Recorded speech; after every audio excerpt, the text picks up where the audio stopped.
to the west was so long, and my eyes stared the setting sun. Bon, alors on commence. Il y a Monsieur Gara qui picole parce qu'il a eu quelques problèmes de connexion. Il est dans la technologie, il est sur un site internet, je vais vous le détailler.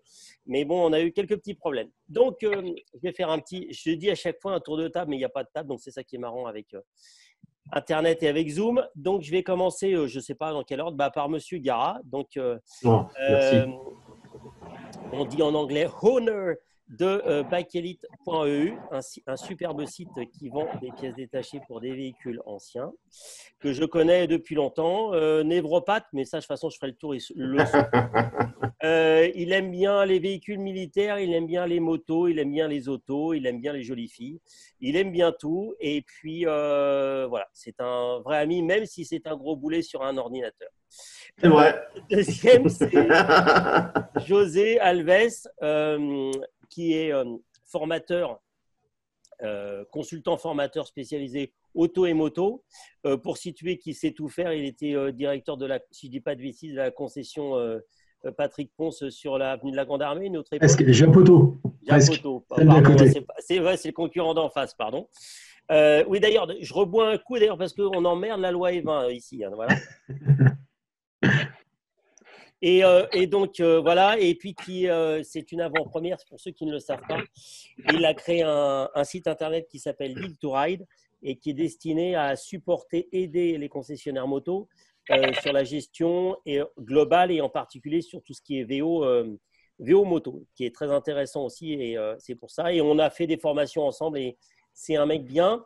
Et puis, un point important avant que je ne parle de Frédéric, c'est que vous avez compris que pour ceux qui connaissent Audiard, un barbu, c'est un barbu. 3 barbus, c'est des barbouzes. Donc, vous avez vu, je n'ai pas fait exprès, mais j'ai 3 barbus. Hein, et en plus, ils étaient avant le confinement, ils étaient déjà barbus. Et donc, le troisième, qui sait faire les choses. Donc, il a un truc à boire, il a une bière dans la main et il est dans sa carif pour être tranquille. Donc, la grande classe. Et Fred, c'est un ami de 30 ans. Hein, je pense que c'est à peu près ça. Quoi. Ah oui. Ça doit pas être très loin. 96, vous faites le calcul, je suis fatigué, ouais, 20, ouais.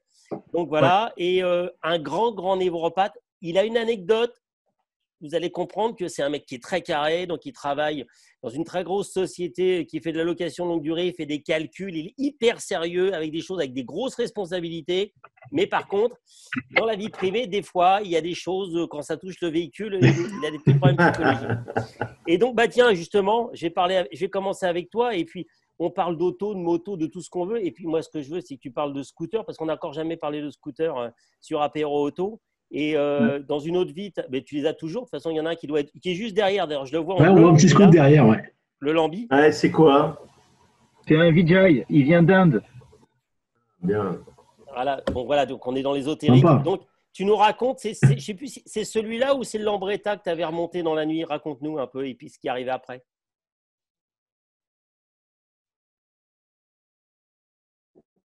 Bon, on a perdu Fred, ça c'est normal. Je vais mûrir au fur et à mesure. On t'a perdu Fred, c'est bon, tu reprends là, vas-y mon poulet, parce que je t'avais perdu. Ah ok, alors non, celui-là c'est mon scout indien, ça c'est un projet plus long terme, ça fait 10 ans que je mûris. Hein. Voilà, j'ai un moteur pour mettre dedans qui est presque tout neuf et tout, donc voilà, ça je vais faire. Mais l'autre non, c'était un Lambretta italien de 64 et donc… un ami à moi était absolument fan de scooter. Il en avait juste, je sais pas, peut-être une vingtaine. Il m'avait dit, ça serait sympa qu'on aille voir le comité des fêtes de la Barrière Saint-Marc. Donc, c'est à côté d'Orléans, fait une petite exhibition de voitures anciennes et de 2 roues chaque année. Et donc, on s'est dit qu'on allait s'inscrire et participer à ça. Sauf que mon Lambretta était encore un peu en pièces à cette époque-là, donc le Lambretta italien. Et mon frère qui habitait les Vosges à l'époque m'avait repeint des morceaux de carrosserie que j'avais ramenés le samedi dans l'après-midi. Et du coup, le samedi en fin de journée, j'ai attaqué le remontage de tout ça. J'ai fini vers 3 heures à peu près. Et le lendemain matin, à Port d'Orléans, je retrouvais mon copain. 3 heures du matin, je précise. 3 heures du matin. Ah oui, pas 15 heures, 3 heures.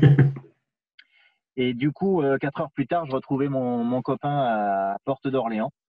Et on est parti sur la nationale pour aller à Orléans, du coup. Hein.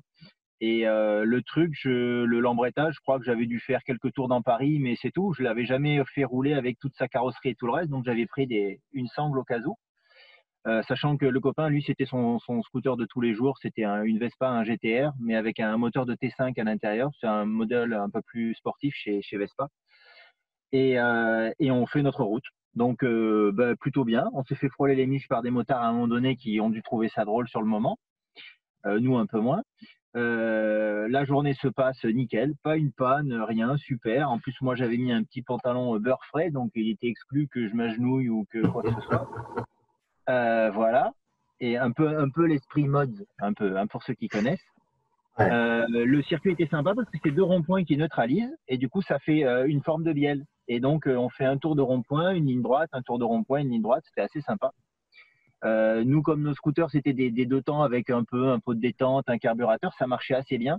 Et ils nous avaient mis avec toutes les pétoires, je sais pas, les monnaies Goyon, les motobécanes, qui avaient la même cylindrée, mais qui sont intraficables. Par construction, ces trucs-là peuvent pas rouler. Donc, nous, on roulait un peu plus vite que tout le monde, ça nous a bien amusé. Voilà. Et la journée de dimanche se passe bien. On repart avec nos petites plaques commémoratives, super content. On prend la nationale pour rentrer sur Paris. Et puis, à un moment donné, sur Étampes, j'entends plus rien. Je me rends compte que derrière moi, il n'y a plus personne. Et je me dis, merde, mais à quel moment il s'est arrêté? Je sais pas. Et le problème, c'est qu'à cet endroit-là, on peut pas faire demi-tour. Il y a une espèce de rail en béton. Donc, j'ai dû faire, je sais pas, peut-être 5 km pour repartir dans l'autre sens, retrouver mon copain là où il était. Et au final, c'était son joint spi sur l'arbre sur le vilebrequin de son scooter qui avait rendu l'âme. Donc, mort. Pourtant, c'est un scoot qui roule. Voilà. Pourtant, c'est un scoot qui roulait tous les jours depuis, je sais pas, quasiment 1 an, sans problème. Donc moi, avec mon truc improbable, finalement, je sors ma fameuse sangle qui n'était pas pour moi. J'ai un petit porte-bagages qui allait servir à quelque chose, qui était juste là pour le style. J'enroule la sangle autour. On la passe autour de sa fourche de Vespa. Et on commence à rouler à 30, à 40, à 50. Puis à la fin, on était à 70 globalement. Sur des roues de 10 pouces, hein, donc c'est à peu près grand comme ça. Voilà. Et puis moi, un peu habitué à l'automobile, à rouler en voiture, je réfléchis pas. National 19, je prends la 6. Pourquoi faire? Je suis en train de tracter un scooter. Bon. Et à un moment donné, un motard nous voit, donc on essaye d'apprendre une posture un peu digne, de sourire, et puis il nous rattrape en, je sais pas, une demi-seconde. Et là, il se met à me parler. Mais moi, un motard de la police, hein. Comprenez bien, un motard de la police. Oui, Ah oui. un motard qui nous suit. Oui, un motard de la police, tout à fait. Et il se met à nous parler, mais le problème, c'est que nous, avec nos pétarels, ça faisait 2 heures qu'on roulait, j'étais capable d'entendre. Donc, j'ai pris encore une fois mon sourire le plus niais possible, en faisant des grands signes de tête. Et du coup, en prenant toujours la 6, là où il y a la descente et après la descente à 70, on est passé devant le poste de police où il nous attendait à côté de sa moto et on lui a souri comme deux niais. Là, il s'est dit, qu'est-ce que je fais? Donc là, je crois qu'il a lâché l'affaire. Et là, on a pris le périph. Sachant que ce copain, à l'époque, son garage était sur Bagneux, j'aurais dû prendre le périph ouest et forcément, j'ai pris le périph est. Donc, dans le mauvais sens. Lui, évidemment, à chaque fois, il m'a expliqué après qu'il avait hurlé pendant un quart d'heure, mais bon, je sais pas, j'ai dû faire un blocage ce jour-là. Et donc, je prends le périph du mauvais côté. Et ce qui est pas marrant quand on prend le périph là, c'est qu'on arrive sur la gauche du périph, sur la voie de gauche, avec une espèce de zébra pointu. Ouais, avant la porte d'Italie, là. Voilà, exactement. Et c'est pile poil là que, pour une fois, la sangle a décidé de s'enrouler sur la roue avant du scooter de mon copain. Alors qu'on avait réussi à la garder tendue, genre pendant 50 bornes, parce qu'étant à peu près à 50 bornes, ben là, blanc. Et puis la roue de 10 pouces, elle s'est enfouie dans le sol instantanément. Le copain, il a fait une chute directe. Derrière, il y avait des voitures qui n'ont pas pu prendre le périph' tout de suite. Hein. Elles ont dû attendre qu'on se relève, et etc. Donc lui était un petit peu énervé, puisque là, il m'explique que ça faisait 10 minutes qu'il me hurlait de pas dans ce sens-là, ne prends pas le périph'. Bon, voilà.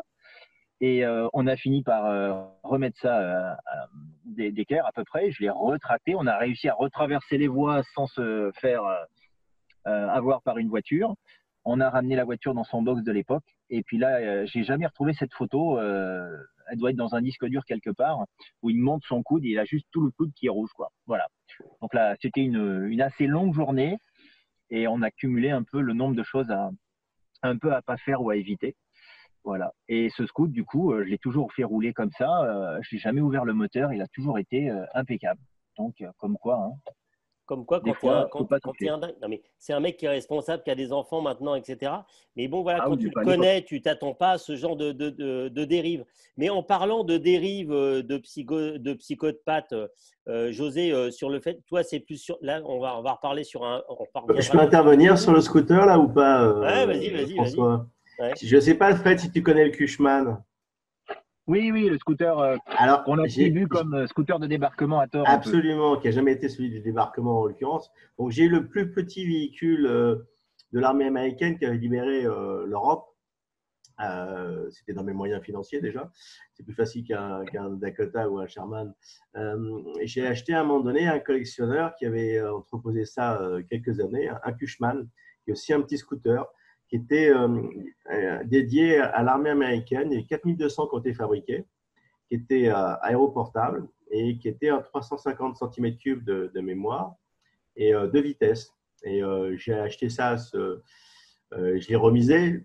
Bon, à un moment donné, ça a fini. Je pensais le faire finir à la campagne, dans le salon. C'était tellement petit. Bon, puis finalement, à un moment donné, il a fallu prendre un peu de cash. Donc, je l'ai restauré. J'ai fait une culbute sur ce Cushman. Alors, bizarrement, c'est un véhicule qui a été construit à 4200 exemplaires, qui n'a jamais pris une cote monumentale, alors que c'est un véhicule qui est vraiment sympa, qui a des roues de Dakota au niveau de la queue arrière, piquées à l'avion au niveau des pneumatiques. Pour le pneumatique du Cushman, c'est des roues de Dakota. C'est marrant comme tout. Tous les mecs en rêvaient pour faire les beaux, le ventre plat, habillés en parachutiste. Souvent des anciens arrière-petits-fils de pétainistes, il ne faut pas se cacher la vérité. C'est dingue comment et tu sais que c'est quand même dingue comment il se décrit bien quand même. Oui, bah, c'est fondamental. Nous, on en s'est réussi comme on a pu, François. Nous, voilà. Je suis en train de voir à quoi ça ressemble, c'est très sympa. Merci, c'est gentil. Non, Bah, François. imagine-le dessus, Non, c'est on encore parlait plus pas de gros. ton sexe, Alex. Hein. Non, Non, bah, c'est dommage, plus tard. Et l'écran n'est pas assez large.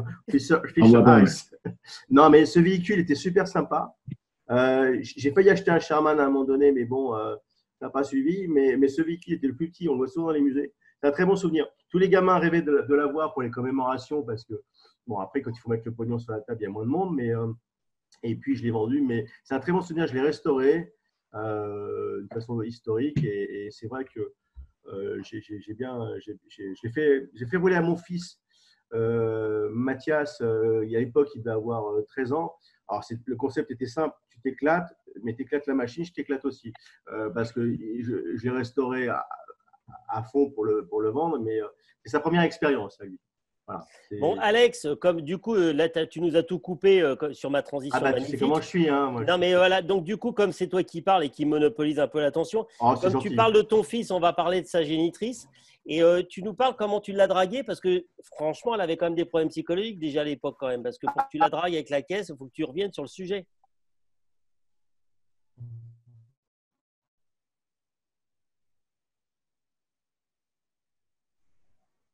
Non, ouais, alors je vais faire court, mais en même temps, j'ai dragué mon épouse avec une voiture exceptionnelle. À l'époque, c'était plutôt moto que voiture. Et ma mère avait le concept de voiture assez panzer, assez solide. C'était plutôt l'acier Volvo, l'acier suédois. Donc, il y avait des fondamentaux chez elle. Il fallait acheter un gros tank. Donc, elle a commencé par une 345 GL Volvo. Je ne sais pas si vous vous souvenez du concept. C'est boîte automatique, les garçons. Donc, hyper romantique, fun, 5 portes. Le truc, bon, la nana, ce qui était intéressée par toi, c'était vraiment merveilleux parce que la voiture n'apportait strictement rien. Mais à l'époque, tu étais jeune et beau. Oui, voilà. ça compense. Et moins poilu, a priori. Et une fréquence sexuelle plus régulière. Et en face de moi, j'avais un jeune cadre dynamique qui était son ex, qu'il a sollicité encore. Et ce con, forcément, comme tous les mecs qui ont réussi à gagner un peu d'argent, je crois qu'il était en Golf GTI dernier cri. Donc, imagine le ratio. La lutte. Ah oui, la lutte effroyable. Donc, après, je me suis un peu rattrapé. Je vous dirai ça après sur les autres expériences. Il faut laisser parler José parce qu'il en meurt d'envie et je n'aurais pas monopolisé. Je suis toujours avec la même femme, mais j'ai changé pas mal de véhicules et je suis passé du très moche au moins moche. Mais c'est très personnel. Bon, José, quand tu as failli, raconte-nous quand tu as failli, quand tu as cru que tu allais mourir dans un rêve en voiture et explique-nous pourquoi. Ouais, alors Alors le truc, c'est que j'ai beaucoup roulé en moto et je roule beaucoup moins parce que je roulais vraiment très fort sur route. Et je roule beaucoup en voiture. Je fais entre 60 et 80 000 km par an. Euh, et puis donc là, j'ai un char d'assaut, j'ai une Mercos classe E, mais j'ai eu des trucs un peu sympas, un peu sport. Et la nuit, je roule plutôt vite. Et mon truc, c'est que souvent, je bosse la journée et je reprends la route le soir. Donc, je fais une mission sur Nice ou Marseille. Et pour l'histoire, j'habite dans l'Aisne. Je suis sur 60 en ce moment. Et donc, je finis vers 18h, 19h et je reprends la route depuis Nice ou Marseille pour remonter dans l'Aisne. Donc, 800, 900 bornes. Bien sûr, comme je suis plus tout jeune, arrivé à un moment, je commence à fatiguer un peu et par habitude, je pique un peu du nez. Je me dis, bon, je m'arrête dans une station-service et je crois que je m'arrête dans Orléans, donc à 200 km de chez moi. Euh, et je me fais rarement peur en voiture, même quand c'est vraiment chaud. Euh, J'aime bien quand ça glisse un peu. Alors, peut-être pas avec ta voiture à toi, Fred, qui doit être un peu compliqué, mais voilà, avec une classeuse sous la pluie, ça glisse, c'est marrant. Je fais des tours de rond-point avec le paquebot débranché. Donc, en voiture, je n'ai pas vraiment peur. Et là, je suis fatigué, je m'arrête et je ne sais pas à quel moment je m'endors. Je sais que je m'arrête, je me gare un peu à l'arrache, et puis à un moment donné, euh, je pense que je suis plus ou moins réveillé, je dors à moitié, vous savez, l'état où tu es un peu entre deux en fait. Et ça devait faire quelques minutes que j'avais dû m'endormir. Et je m'étais garé dans une station-service, mais face, je crois, de mémoire, à la sortie des bagnoles ou à l'entrée des bagnoles. Et à un moment donné, j'ai un camion qui éclaire l'intérieur de l'habitacle. Et dans mon inconscient, en fait, j'ouvre les yeux et je vois le camion, j'entends le bruit. Et pour moi, en fait, je viens de m'endormir au volant, je suis sur l'autoroute et je vais me taper de face le camion. Et vraiment, et je vois le truc arriver, et je monte sur les freins, je mets un gros coup de volant, mais un truc de dingue. Et en fait, je suis en train de dormir, et je mets mais facilement une minute, et le camion, non, il arrive devant moi, en fait, il tourne parce qu'il devait tourner, et je mets une minute à comprendre que je suis à l'arrêt, que je suis dans une station-service, et qu'en fait, il ne s'est rien passé du tout. Et je crois que c'est ma plus grosse frayeur, ça m'est arrivé, je crois, l'année dernière, et je crois que c'est ma plus grosse frayeur en bagnole. Je crois que je me suis jamais autant fait peur. Et j'étais complètement à l'arrêt. Non, c'est pas l'ecstasy, c'est la classeuse. Parce qu'en fait, c'est ça qui est dangereux, c'est de rouler en Mercedes. C'est ton côté chauffeur de taxi, voilà, c'est ça. Ouais, c'est ça, Fred, entre les deux. Et Fred, du coup, je rebondis rapidos. Parce que là, c'est facile. Parce que la grosse merguez propulsion, où tu fais des grosses frayeurs, mais tu t'en rends pas compte et c'est chaud. T'es assis dedans, la merguez dont on va parler, que tu es allé chercher en Allemagne, raconte-nous en 2 mots. Enfin, même en plusieurs. Quand j'étais gamin, on s'est arrêté sur l'autoroute avec mes parents et il y avait un Prestige automobile, je crois. C'était un magazine qui avait déjà disparu et on le retrouvait encore cellophané par paquet de 3. Et le journaliste de l'époque essayait une Carif. Et là, cet article, je le connais par cœur, etc. Je le trouve super. En gros, petite voiture, discrète, chic à l'intérieur, tempérament volcanique, un truc de pilote. Je me suis toujours dit, faut que j'ai ça. C'est pas rouge, c'est pas pointu, c'est assez discret, un peu le understatement. Donc voilà, j'ai toujours regardé ça. Et puis un jour, j'en trouve une, mais en Allemagne. Donc je vais chercher l'auto là-bas. Et je fais le trajet de nuit en train avec un écolo qui m'explique que bientôt les voitures rouleront à l'eau. Donc, je vais laisser dormir. Hein. Et le lendemain, je vais voir mon vendeur. Dans son showroom, il y avait une Modena Speeder, une 360. Je dis, bon, il doit quand même savoir ce qu'il fait. Voilà. Le bureau des immatriculations, enfin, je crois que c'était ça, mais je ne suis pas sûr. Ils nous ont envoyé bouler parce qu'on n'était pas à l'heure. Du coup, l'Allemagne, l'ordre allemand, et c'est faut arriver à l'heure. Voilà, pas de papier, c'était pas possible. Bon, et donc là, en Allemagne, en gros, si on veut quitter le pays avec une voiture, il faut avoir des plaques. Et là, les plaques, Verboten, nicht, rien. Bon, donc le gars me regarde, il est embêté, et puis il finit par me dire, je vais vous prêter mes plaques, les fameuses plaques rouges, un peu comme des W Garage. Et en Allemagne, ça a une carte grise propre, et on remplit les détails du véhicule dedans. Donc il me file le petit carnet rose, les 2 plaques rouges, et je repars comme ça avec mes plaques rouges de marchand.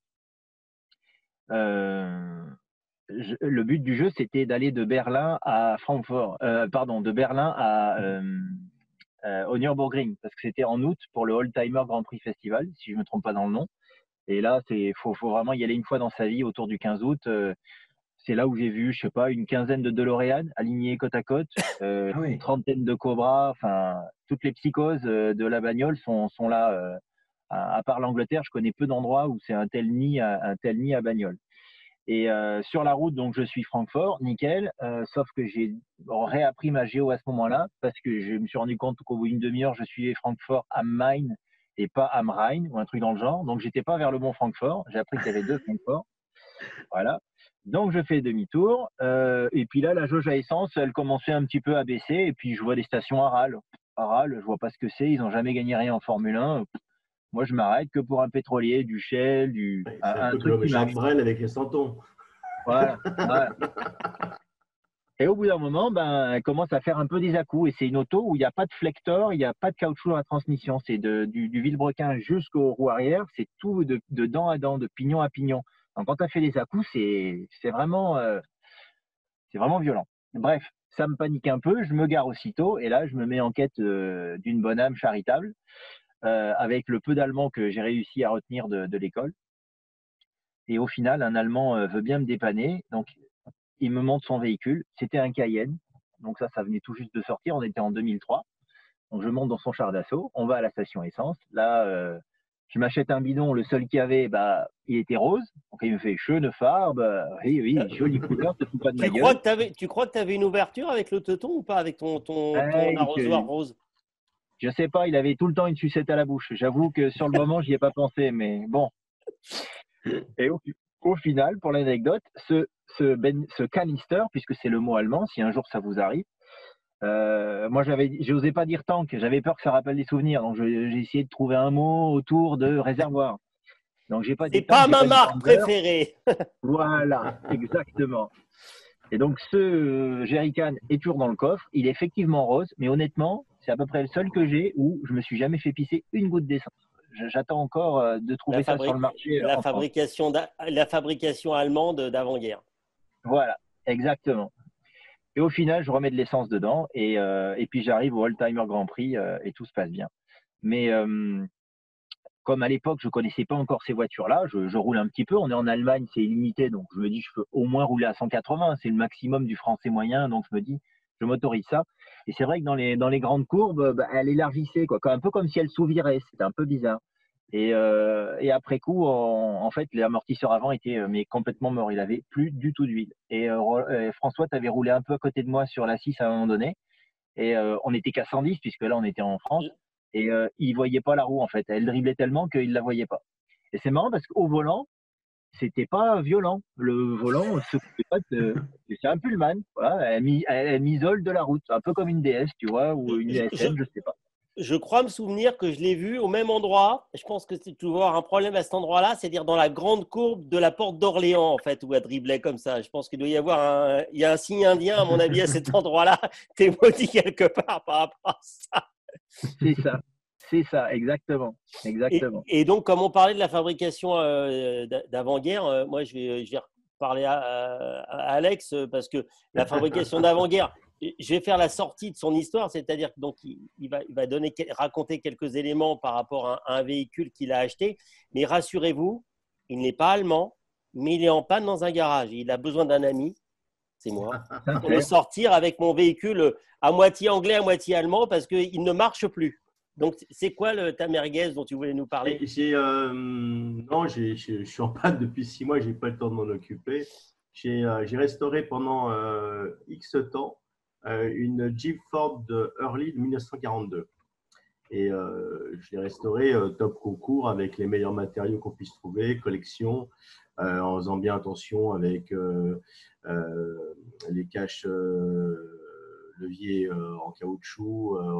En 42, on est sur du Hurley, donc il y a encore du caoutchouc. Après, économie de guerre, on met du bois pour tout ce qui est sur le capot. L'effet, rien que l'effet, Alexandre. Oui, pardon, monsieur le président. Alors, la petite fille dans le bois, c'est pas moi. Par contre, la bagnole, c'est moi. J'ai mis 15 ans pour la restaurer, cette voiture. Entre ma femme, les enfants et le boulot, je suis tombé sur un carrossier, une prestation au club. Il a commencé à me couper la bagnole en deux. J'ai souffert sur la carrosserie, c'était une catastrophe. C'était ma première restauration où j'ai tout appris parce que j'ai tout démonté, j'ai tout sablé. Donc, ça a été une aventure humaine et mécanique passionnante. Mais j'ai souffert. À un moment donné, j'ai beaucoup progressé, mais à un moment donné, je me suis fait aider pour la finir. C'est une voiture que j'avais achetée un Parisien parti en Bretagne parce que c'était juste à la largeur de son chemin pour amener de la flotte avec la remorque qu'il avait sur sa maison de campagne et il n'y avait pas d'alimentation flotte. Donc, c'est une voiture qui m'a lâché effectivement au niveau des freins il y a à peu près, je crois que c'est l'été dernier ou il y a 6 mois. J'étais avec femme et enfant et on est parti par la montagne, on est monté descendre avec la Jeep, on est revenu sur du plat parce qu'il n'y avait plus de frein. J'étais avec ma femme et le deuxième et il faisait chaud à l'extérieur et on n'était pas très, on avait un peu froid quand même, on n'était pas bien. Je me suis dit, est-ce que j'appelle la dépanneuse ou est-ce que je fais le fier? Bon, j'ai réussi à rentrer au garage, mais effectivement, il faut que je mécanique prochainement. Mais c'est une voiture qui a libéré la France, donc c'est plein de symbolique. Elle est juste garée, je l'ai vu ce week-end dernier, elle est juste garée à côté d'une 750 Harley-Davidson pour le motard José qui est dans l'âme, une 750 qui a fait le débarquement au WLA, une pelle à tarte qui n'avance pas, qui a 21 chevaux, mais qui est toute une histoire parce que c'est un libérateur. J'adore cette moto. C'est compliqué à conduire, c'est casse-gueule. Elle est top concours. Mais à chaque fois que je viens le week-end en Normandie, que je la fais sortir, d'abord, les voisins où je la gare me tuent parce que ça pue, ça fait du bruit, ça fait un nuage de fumée. Je me suis encore tapé le gardien ce week-end. J'étais à la limite de l'insulter devant mon fils, mais j'étais courtois, j'ai choisi mes mots. Mais cette moto, c'est un demi-orgasme à chaque fois que je vais me balader. Alors, je suis fou parce que l'autre orgasme, c'est pas facile non plus. François, tu peux pas comprendre, tu n'es pas à cet âge-là, tu n'es pas assez vieux. Mais quand je sors et cette putain de bécane, 1h30 dans l'arrière-pays normand, seul, avec le téléphone qui passe pas, je suis en autonomie totale pour tomber en panne ou pour me faire plaisir. Et quand je reviens à la maison, j'ai la banane, j'oublie tous les emmerdes, et j'ai mon fils et ma femme dit « Oh, le héros !»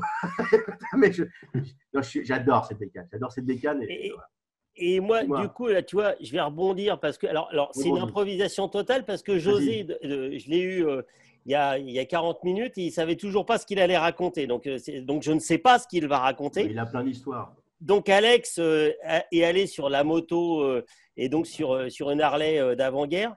Alors, José, il a mis son cul à peu près sur toutes les bécanes du monde. Et je pense, beaucoup. Oui. Et a beaucoup roulé. Et alors, je lui ai dit, donc le principe de l'émission, c'est que tu racontes une anecdote. Donc, comme il a des petits problèmes psychologiques, il n'a pas bien compris encore. Donc, José, tu nous racontes quoi? Il va rebondir. Alors, il dormait sur une autoroute et à un moment donné… Non, ça aurait presque pu être ça aussi. Dans les trucs un peu délire, parce que j'en ai fait pas mal. J'ai bossé pour un mec qui s'appelle Thierry Staps, que vous connaissez peut-être, patron de Paradise, avenue de la Grande Armée, entre autres. Et Thierry est un mec qui est complètement dingue.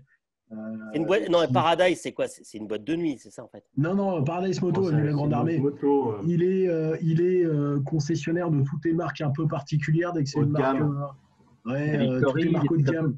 Exact. Non, même pas Victoria, non, des trucs vraiment hyper exclusifs. Et moi, je le connais depuis des années, c'était un pote. Non, il fait plutôt dans du très très très haut de gamme. Il a été importateur de Agusta par exemple à une époque. Et donc je bossais pour un mec qui s'appelait Thierry Staps, qui était complètement dingue, mais vraiment dingue.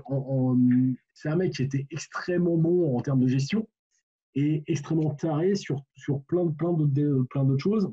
Donc il recrutait des gens, surtout des mécanos qui viraient dans la demi-heure. Je crois qu'en 2 ans, il avait dû recruter 150 mécanos et qu'il a dû virer sous 24 heures. Voilà, pour vous donner un ordre d'idée.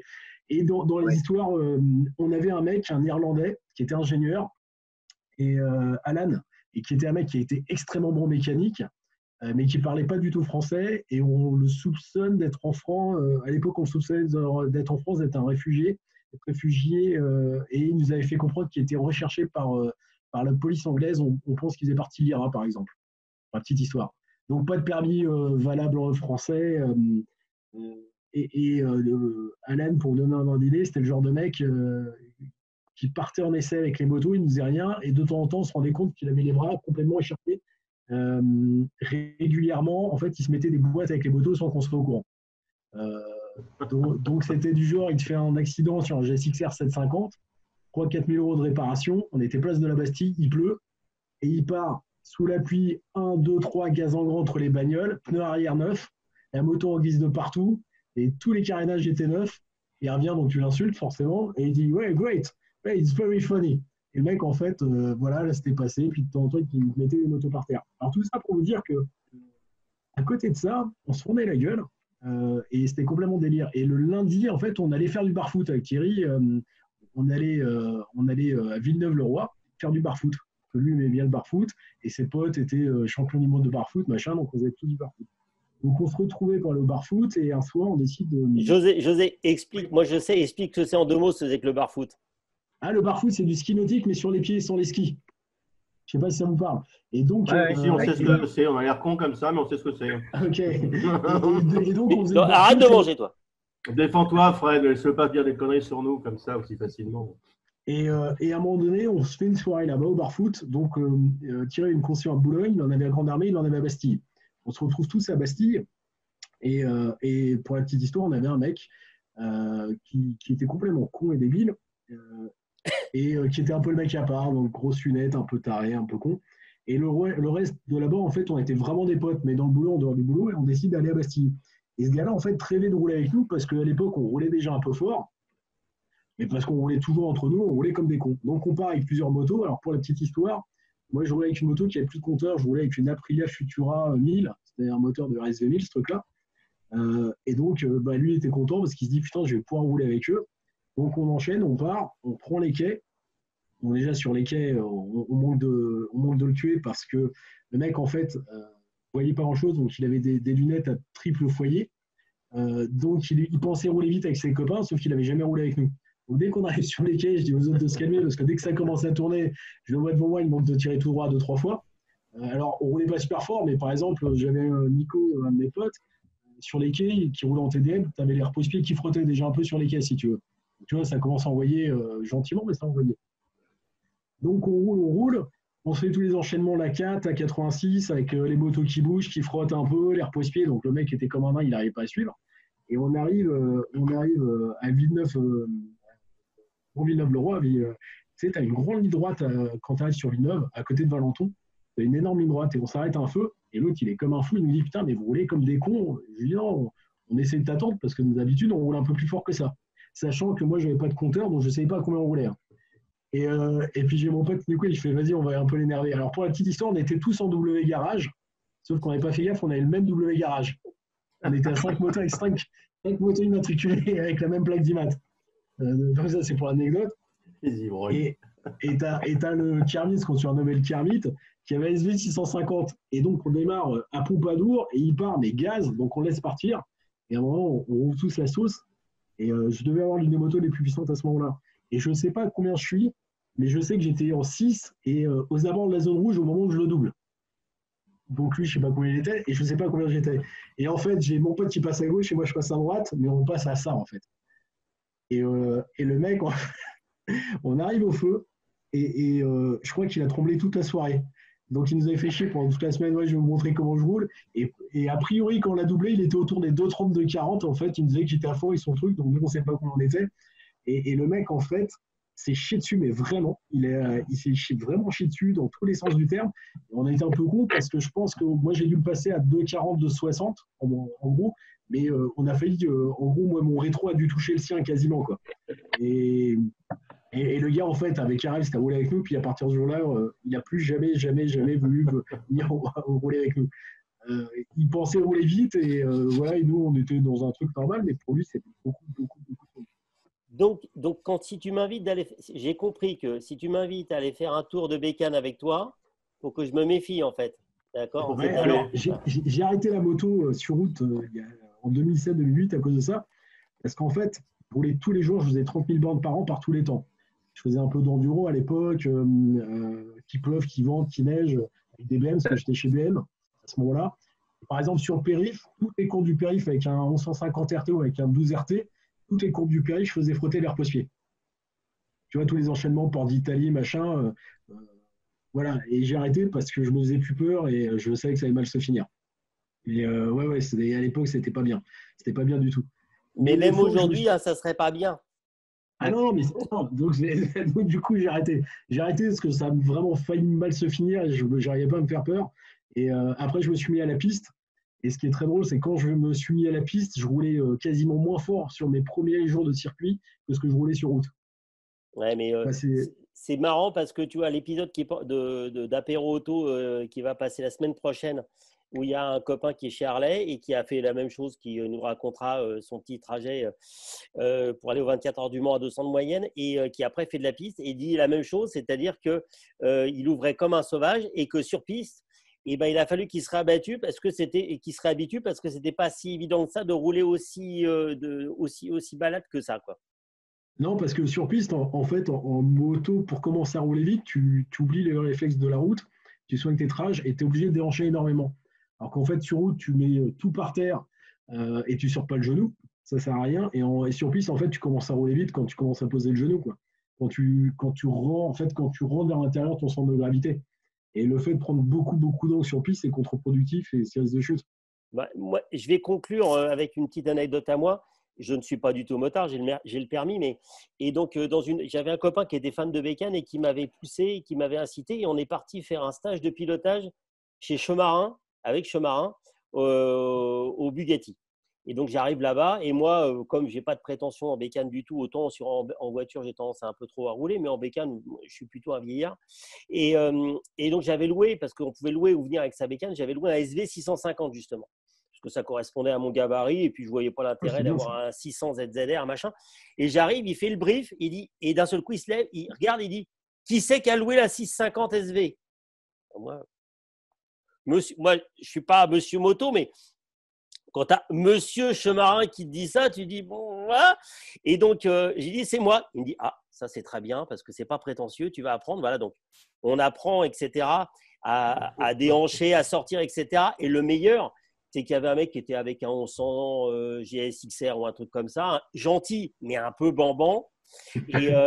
Et donc, il y avait un virage, on était arrêté, il nous apprenait, on partait, on tournait, truc, et on tournait autour du virage, apprendre à freiner fort et blablabla. Et donc, il montre, et le mec le fait, il fait n'importe quoi, il ouvre comme un ours, il ne suit pas ce qu'on lui a dit, il ne va pas chercher les freins progressifs et tout. Et là, on fait retour complet et on voit, le mec va repasser et on voit le Chemarin qui part derrière le mec. Et le mec, il commence à se coucher et le Chemarin lui fait l'extérieur, tient le guidon et lui tape sur le casque en lui faisant l'extérieur.